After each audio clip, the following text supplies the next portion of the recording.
Kao i danas, Zadar i zadarska regija je s kraja 80-ih bila prostor ugodnog življenja. Sve privredne grane su cvjetale, gradilo se i ulagalo.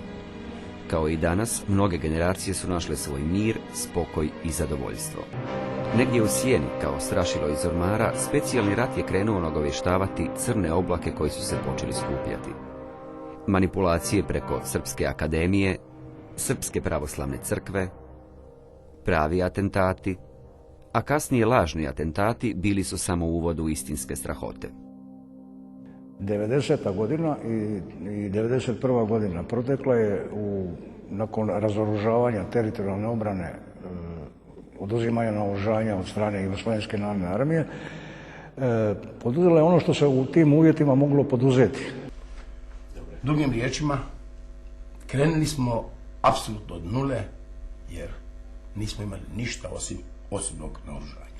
Mi smo već 3.5.1991. godine imali jednu satniju Zbora narodne garde koja je bila prethodnica svim budućim postrojbama. I sjećam se jednom prigodom kad smo imali vježbu kraj regularnih jedinica tadašnje Jugoslavenske narodne armije, da smo se razvukli u kolonu od 2 metra kako bi stekli dojam da nas je što više.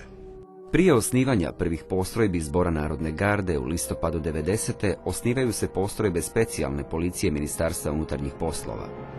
Snage specijalne policije bile su raspoređene po strateškim točkama koje su nadzirali. Jedna je od takvih bila u Polači, gdje je 2. svibnja 1991. od snajperskog hica pala prva žrtva Domovinskog rata, Franko Lisica. Već krajem lipnja 1991. počinju prvi otvoreni ratni sukobi na ovom području, s prvim napadima na Kruševo, gdje položaje do tada drži 112. brigada, koja se podređuje pridošloj 4. gardijskoj brigadi. Vojnički gledano situacija je bila prilično dobra, osim Kosmača sa kojeg su nas praktično mogli promatrati po cijeloj dubini, i mi smo donijeli odluku vrlo brzo nakon što su oni otpočeli borbena djelovanja po nama i shvatili smo da nas odatle osmatraju, da uzmemo brdo Kosmač koje smo uzeli, čini mi se, 3.8. Početna linija razgraničenja na zadarskom području postavljena je politički po kvazi etničkom modelu uz nadzor i zaštitu armije. Hrvatske postrojbe raspoređene su po osnovnim strateški važnim točkama, planski. Već 15. srpnja paravojne formacije uz direktno sudjelovanje armije pokreću prvi korak ka otvaranju prometnih koridora potrebnih za punu agresiju koja će tek uslijediti. Ovaj planski korak imat će i svoj krvavi epilog u vremenu koje tek dolazi. Geografski, Ravni Kotari su široka ravničarska ploča s pružanjem prema zapadu. Zbog tenkovske prohodnosti i izrazite dominacije u tehnici, agresori od 11. do 14. rujna 1991. krenuo u prvu veliku bitku u Dalmaciji, bitku za Jasenice, odnosno Masleničko Ždrilo. U pripremi napada duboko iza linija iznad sela Marune, kako bi imali artiljerijski nadzor, postavili su topničke položaje koji su dominirali prostorom. Dan prije napada na Senice izvršili prismotru i snimili neprijateljsku bitnicu, te smo ujutro u 5 sati djelovali sa protuoklopnim sredstvima gdje smo sa 3 granate pogodili njihovu bitnicu, gdje je došlo do ogromne eksplozije, gdje su, tako reći, pucale uši i cijeli Velebit zvonija. Uslijedio je žestok, već pripremljen i planiran napad s početnih položaja agresora. Nakon žestoke topničke pripreme iz područja tvornice Glinice iznad Dobrovca, krenuo je prvi oklopno-pješački napad. Nakon prestanka topničkog napada, mi smo izišli prema prvoj crti, ugledavši kolonu tenkova. Mi smo imali osu i sa osom smo uništili prvo oklopno vozilo. Nakon uništenja prvog oklopnog vozila u Dalmaciji i početnog zastoja, krenuo je još žešći nastavak oklopno-pješačkog napada. Međutim, oni su bili moćniji jer su imali više ljudstva, tako da su obišli jedan kraj Jasenice gdje su i tu oni dobili jer su u zasjedu uletili. Oni kad su ušli u samo mjesto Jasenice, znači među prve kuće, njihova oklopna vozila praktički nisu imali neku moć većeg manevriranja. U povlačenju smo pogodili još tenk T-55 i zadnji smo se povukli sa tog prostora. Nakon toga nam je bilo zadaća osigurati most, međutim tu smo se isto susreli sa bombardiranjem iz zraka, odnosno sa samim zračnim napadima. Kako su snage u Kruševu bile potpuno odsječene pod okriljem mraka, jedinice iz Kruševa su brodovima izvučene i raspoređene u obranu Zadra. Kako bi vezali hrvatske snage koje su morale krenuti u pomoć na poziciji Masleničkog Ždrila, ali i izbili na Jadransku magistralu, agresorske snage pokrenule su napad na Islam Latinski, odnosno Zeleni Hrast. 13.9. oko 3 sata popodne počeo je četnički napad na naše položaje koje su bile u Islamu Latinskom u Kolčegovim kućama.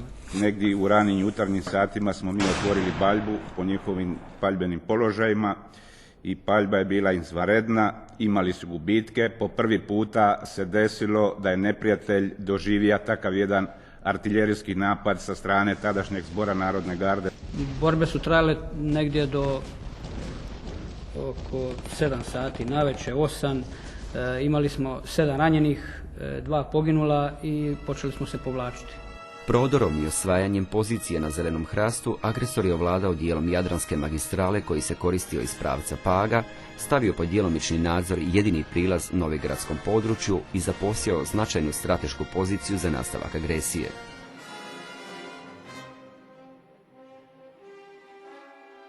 No, što se događalo u samom Zadru?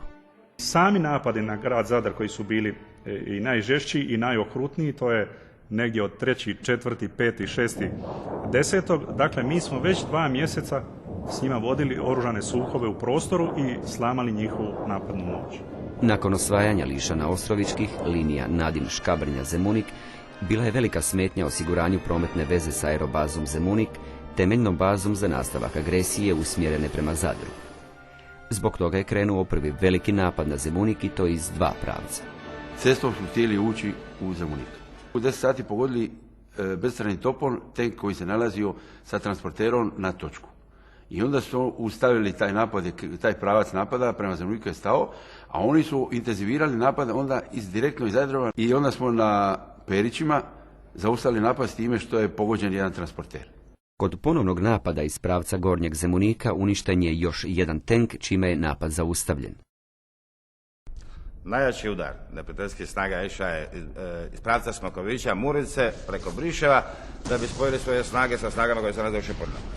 I to je bio organiziran napad s jakim topničkim zračnim snagama i jakim oklopom. Međutim, kad su nas razbili taj dan 4.10.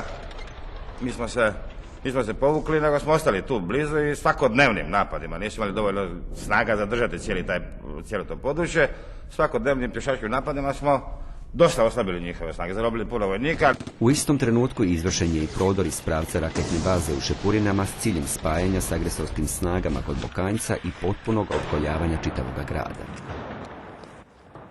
Ja, kao zamjenik zapovjednika, vidio sam nema izlaza.